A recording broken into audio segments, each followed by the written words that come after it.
For more on Al-Zawahiri's role in the spread of international terrorism and the implications of his death, I'm joined by Colin Clarke. He's a senior fellow at the Soufan Center. He joins me live via Skype from Pittsburgh, Pennsylvania. Colin, hello there. Thanks for having me. Colin, how important really and pivotal was Ayman Al-Zawahiri in spreading terrorism around the world? Well, I think first the strike is important symbolically because of what Zawahiri represented to 9/11. Because of his role in leading the most prominent terrorist organization in the world. But he did take over from bin Laden in May 2011 and helped Al-Qaida weather a fairly turbulent period. Remember, this is right in the beginning of the Arab Spring, and several years later, he has to contend with the rise of the Islamic State, one of the primary rivals of Al-Qaida. These groups fought each other through their various affiliates in regions throughout the world, from the Sahel to the Horn of Africa and beyond. Nearly all of those now who have been involved in the 9/11 attacks, Colin, have either been killed or detained, reportedly.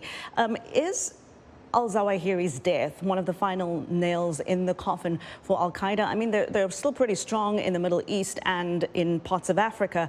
What is next for the terror group, and what is next for counter-terrorism in general? Yeah, I don't know if I'd say it's the final nail in the coffin. These groups continue to evolve, they continue to adapt, and we underestimate them at our own peril.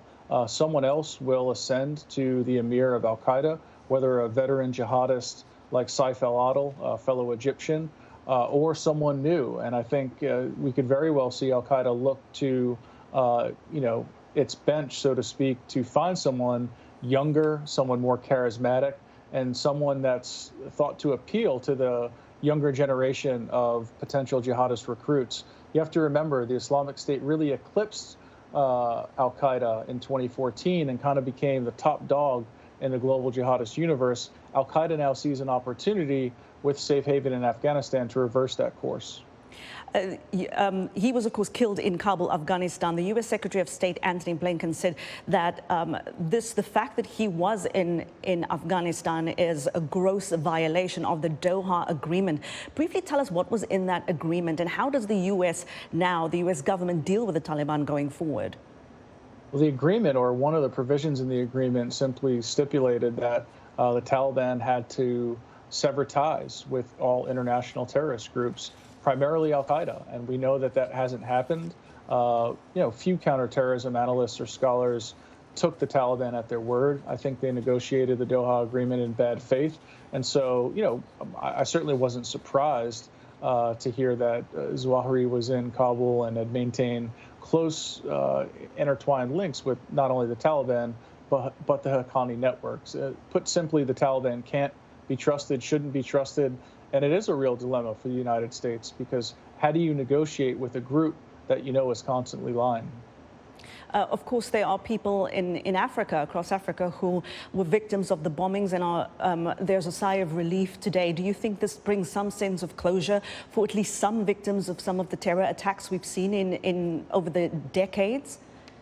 I truly hope so. I think, the victims are too often lost in the shuffle when we talk about these events. When we analyze the kind of details of these strikes and what it means for the future of global jihad. But we do have to remember the victims, and there are very real victims all over the world. Zawahiri had a lot of innocent blood on his hands. And so, in my opinion, the world is truly a better place without him in it. Although, we can't fool ourselves. This doesn't mean the end of jihadism, and it certainly doesn't mean the end of terrorism and political violence. Thank you so much, Colin Clarke. Colin is a senior fellow at the Soufan Center. We do thank you for your time.